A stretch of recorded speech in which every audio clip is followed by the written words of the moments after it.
Marathi व्याकरणचे PYQ आहेत. प्रश्न पहिला, लयबद्ध रचनेला रिकामी जागा असे म्हणतात. ऑप्शन गद्य, पद्य, निबंध आणि वर्ण. तर उत्तर आहे पद्य. प्रश्न दुसरा, ब्राह्मी लिपीचे वाचन सर्वप्रथम कोणी केले? तर जेम्स प्रिन्सेप यांनी केले. प्रश्न क्रमांक आहे तिसरा, खालीलपैकी कोणती भाषा देवनागरी लिपीमध्ये लिहिली जात नाही? ऑप्शन आहे नेपाळी, कोकणी, हिंदी आणि कन्नड. उत्तर आहे कन्नड. प्रश्न चौथा, मराठी भाषेतील पहिला शिलालेख कोठे सापडला? तर ऑप्शन आहेत गुजरात, महाराष्ट्र, कर्नाटक आणि गोवा. तर याचं उत्तर आहे कर्नाटक या ठिकाणी. प्रश्न आहे पाचवा, कोणत्या आपल्या बोलण्यात येणारे प्रत्येक वाक्य हे रिकामी जागा असते?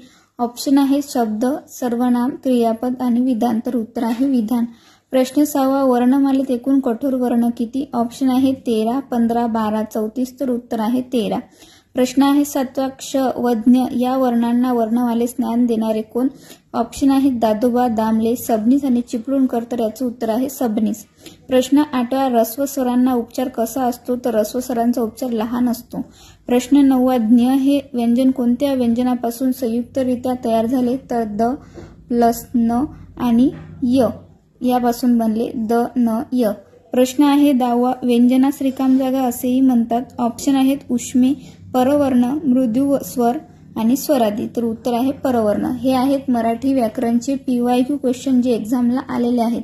हे क्वेश्चन तुम्हाला एक्झाममध्ये रिपीट होऊ शकतात किंवा विधानांच्या स्वरूपात विचारलेही जाऊ शकतात. व्हिडिओ आवडल्यास लाईक, शेअर, सबस्क्राईब करायला विसरू नका.